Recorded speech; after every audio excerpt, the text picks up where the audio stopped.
पिंपरी चिंचवडच्या मोशीमध्ये इमारत दुर्घटनेच्या 40 तासानंतरही बचाव कार्य सुरूच आहे।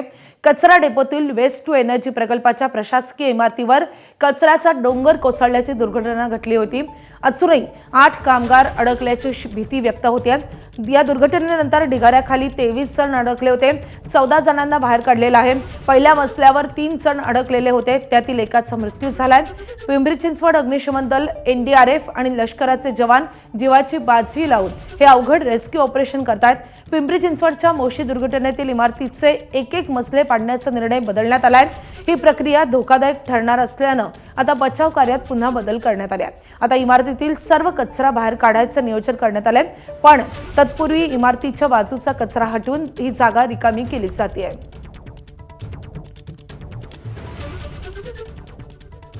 तर या संदर्भातले अधिकचे अपडेट जाणून घेऊयात। आपले प्रतिनिधी नाझीम मुल्ला सध्या घटनास्थळावरून आपल्यासोबत जोडले गेलेले आहेत। नाझीम, बचाव कार्य सुरू होऊन आता अनेक तास उलटलेले आहेत, अजूनही 8 जण अडकल्याची भीती व्यक्त होते। किती मोठी आव्हानं आता समोर आहेत हे बचाव कार्य पूर्ण करताना?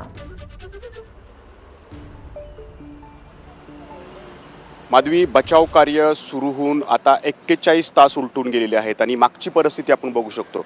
अजूनही मोशी कचरा डेपोतल्या जिथं इमारत दुर्घटना झालेली आहे तिथला कचराच हटवावा लागतोय, कारण काल सायंकाळी 6 नंतर नियोजनामध्ये बदल करण्यात आला। आधी एक मजले पाडायचं ठरलं होतं, परंतु ती प्रक्रिया जी आहे धोकादायक ठरू शकते। जे आज जवान जातील त्यांचाही जीव धोक्यात येऊ शकतो, म्हणून आता इमारतीच्या बाजूचा सगळा कचरा हटवायला सुरुवात झालेली आहे। 12 तास या प्रक्रियेला सुद्धा उलटून गेलेले आहेत, तरी सुद्धा अजूनही कचरा हटवायचंच काम या ठिकाणी सुरू आहे। इमारतीमध्ये आत्ता 8 व्यक्ती अडकले असण्याची भीती जी आहे ती व्यक्त केली जाते।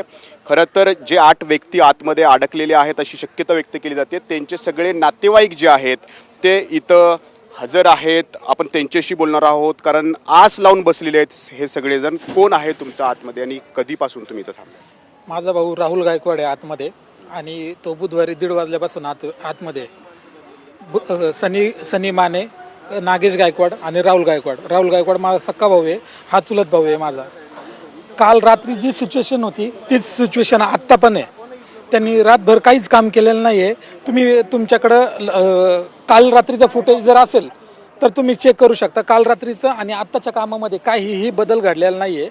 आमची माणसं आतमध्ये जिवंत आहेत की मेली ही पण माहीत नाही आहे। घरच्यांच्या सगळ्यांच्या भावना आम्हाला फोन करून सारखं विचारते ते काय झालं, काय आले ते का, काय समजतंय का। आम्ही ह्या सिच्युएशनमध्ये आहे ना। ह्याच्यानंतर प्लस ह्यांना म्हणलं हे का काम करत नाही, तर हे ढकलतात दुसऱ्यावर। ते म्हणतात की आम्हाला जोपर्यंत परमिशन असं म्हटलं जातं की आधी मजले पाडणार होते, जवानांचा जीव त्यामध्ये धोक्यात येऊ शकतं असं एक बोललं जातं। हे जे स्टेटमेंट होतं रात्री 9:30 वाजताचं होतं। त्याच्यानंतर त्याच्या अगोदर पहिल्यांदा काय होतं, भिंती पाडून आतमध्ये जायचं आणि श्वान आतमध्ये सोडून त्यांच्या श्वासाने माणसं आहेत का नाही हे समजून घ्यायचं होतं। ह्याच्यानंतर तो डिसिजन घेतला आणि त्याच्यानंतर हे डिसिजन घेतला होता की कचरा काढायचा, पण अजूनही काढलेला नाहीये। अजूनही काम सुरू आहे, 41 तास झाले अजून पण त्यांचं काही काम दिसलं नाही आम्हाला। आमचा माणूस आतमध्ये अडकलेले आमचा माझा जावई आहे, हिचा नवरा आहे। मी 2:45 वाजता इथं मी निसते येते, इकडून तिकडून येते, शोधते की कोणी काम करतच नव्हतं। सगळे झोपले होते, मस्त पुलाव भात खाऊन झोपले होते। काम सुरू आहे गेल्या 2:45 वाजता काही काम नव्हतं। फक्त तिथं 2 ऑरेंज कलरचे माणसं होते, 2 ऑरेंज कलरचे माणसं तिथं फक्त टॉर्च लावून इकडे तिकडे बघत होते। काही काम दिसलं नाही मला आज, बिलकुल काही काम दिसलं नाही। काल काम होतं, कालच्या पुरतं दिसलं। परवा तेच काम केलं असतं तर माणसं आज इथं असते उभी। गॅरंटी घेणार आहेत का आमच्या माणसांची? ह्यांच्या हलगर्जीपणामुळे त्यांचा जीव गेला आतमध्ये, तर हे गॅरंटी घेणार का? माझी का फक्त 1 आणि 2 तिकडे दाखवा, 1 क्रेन चालू आहेत, एवढं प्रशासन दिलं आहे का? हे अख्ख्या 3 दिवस झालं, 3 दिवसामध्ये एवढा कचरा निघतो का एका क्रेनवर? हे पिंपरी चिंचवडचं सगळ्यात मोठं अख्ख्या PCMCचा कचरा इथं येतो। त्यांनी इथं यायला पाहिजे ना। कोण यायला पाहिजे, काय म्हणतात? इथं जेवढे ज्यांनी त्यांचं कर्तव्य बनतं त्या लोकांनी, महापौर आहेत, सगळ्यांनी यायला पाहिजे इथं। माणसांनी येण्यापेक्षा ते लोक येतील तर पटापट काम होतील। ते मोठे लोक येतील ना तर त्यांना बघून कामं दाखवतील हे लोक। आले का इथं? महापौर असतील, आमदार असतील, कुणी आलेलं दिसलं? येऊन भेटून जाते। आले आणि बाईट देऊन गेले त्यांच्या पुरतं ते बस, बाकी कोणाला भेटले सुद्धा तुम्हाला नाही. दिलेली आहे.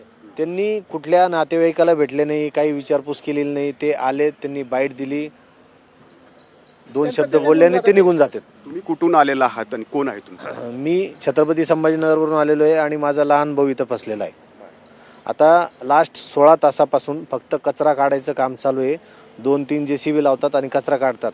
मला एवढं कळतं, मी एवढा हुशार नाही तुमच्या एवढा, पण एवढ्या छोट्याशा बिल्डिंगमध्ये 16 तास कचरा काढणं म्हणजे मूर्खपणा आहे.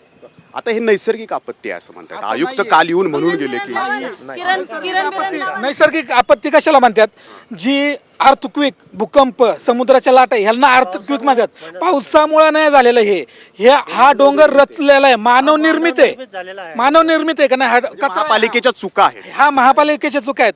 माणसांनी हा डोंगर रचलेला आहे, पालिकेने ह्या सगळा डोंगर इथं रचलेला आहे आणि पालिका डोंगर वाढेपर्यंत बघत बसले महापालिका. खोटं बोलतात ते आयुक्त साहेब, खोटं बोलतात ते. मी मुशीगावचा रहिवासी आहे आणि माझ्या डोळ्यात मी लहानपणापासून बघतोय हा डोंगर 2012 पासून हा वाढत चाललेला डोंगर आहे आणि आत्ता ह्याची 180 फीट उंच गेलेला आहे, जो की 20 फुटापर्यंत पाहिजे.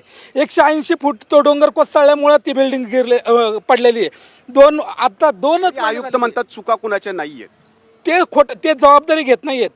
ते झटकून द्यायचंय त्यांना, माणसाची काही घेणं नाही त्यांना. आयुक्त जे म्हणतायत की चुका कुणाच्याच दिसत नाहीत, काय वाटतं ताई तुम्हाला इथं? तिकडं फुगडी खेळत होते वारकरीमध्ये. आम्ही पण वारकरी संप्रदाय मुशी गावातला आहे. दिवाळंदीच्या मध्ये आमचं देवस्थान आहे, पण आमचा माणूस सिच्युएशन समजून घ्यायला पाहिजे. वारकरी आम्ही जे दरवर्षी जातो, हे वर्षात एकदा हे येतच. माणूस गेलेला परत नाही येणार आहे इथं. माणूस एकदाच गेलाय ना, मग त्यांचं जास्त कर्तव्य कुठं आहे? येतात फक्त बाईट देऊन जातात. सकाळी एकदा आणि संध्याकाळी एकदा, दिवसभरात 2दा येतात, परत तोंड दाखवायला नाही येते. शहराचे महापौर दिसले का तुम्हाला इथं? शहराचे महापौर दिसले काल दिवसभरात? फक्त कालच्याला नाही दिसले, फक्त दिवसभरात एकदा दिसले होते मला. या 3 दिवसामध्ये एकदा दिसलेले आहेत ना. अँटोनीला अरे एवढी मोठी कंपनी असून 12,000 कोटीची कंपनी म्हणतात, एकदा जे माणसं कोणत्याच जे काही आमचे माणसं अडकले, एकाही माणसाच्या घरच्यांसंग ते बोललेले नाहीयेत. कुणाशीच काही संवाद साधलेला नाहीये इथं येणाऱ्या व्यक्तींनी? नाही. आयुक्त इथं येत आहेत, 2-3 वेळा येऊन गेले. तुमच्याशी काही बोलले? तुमच्याशी काही संवाद साधला? काही सांगितलं? होईन म्हणून, पण ते गाड्या लावून पटकन काहीच करत नाहीत. फक्त होईन म्हणते ते. एकच गाडी आहे, तुम्ही बघा ना, एकच गाडी आहे फक्त. कधी होणार ते? कधी डोंगर एवढा उचलणार असा? आतमध्ये माणूस 3 दिवस झाला ना. ती गाडी गरम झाल्यावरती थांबवतात 2 तास, तोपर्यंत काम बंद. दुसऱ्या लावा ना अजून 4-50 गाड्या. मी काय म्हणते, ती जर गाडी तुम्हाला वाटते की ती गाडी गरम व्हायला लागली, तर एक गाडी रेडी ठेवा ना. बुधवाडीचं एवढा मोठा डोंगर हे झालं, कमीत कमी 50 ते अनधिकृत बांधकामाची कारवाई. त्यावेळेस 50 ते 60 पॉकलेन होते तिथं. आज इथं माणसं एवढं अडकले तर ते 4 पॉकलेन लावतात. हां, आणि ते पण 3 वाजता 4 वाजता बंद केलं की परत निघाले, 6 वाजता परत चालू केलं. मग आम्हाला गरज नाही का आमच्या माणसात ना तिथं? बरोबर का नाही? अनधिकृत बांधकाम पाडण्यासाठी तत्परता आहे, ती तत्परता दाखवायलाच हवी, परंतु इथं लोकांचा जीव जातोय. ते जीव जातो ते नाही त्यांना अडलं, ते नाही त्यांना महत्वाचं. आज इथं माणूस झाला 4 दिवस झाले, त्यांना अजून काढता येणार तेवढं. हां, माझा भाचा आतमध्ये, ठीक आहे, त्यांनी सांगितलं ना डेट झाली, पण आम्हाला माणूस तर द्या ना, आम्हाला माणसं द्यायला पाहिजे का नाही? त्यांनी अजून सुद्धा एक पण माणूस येत नाही, त्यांचं काहीच नाही. आणि 10 वाजले ना, आता बघा पोलीस येत ना, आम्हाला म्हणते चला हो बाहेर तुम्ही, आणि रात्रभर आम्ही इथं डोळे पडतो. आणि ते सकाळी 10 वाजता आले ना, मग तुम्ही निघा येत ना म्हणतात.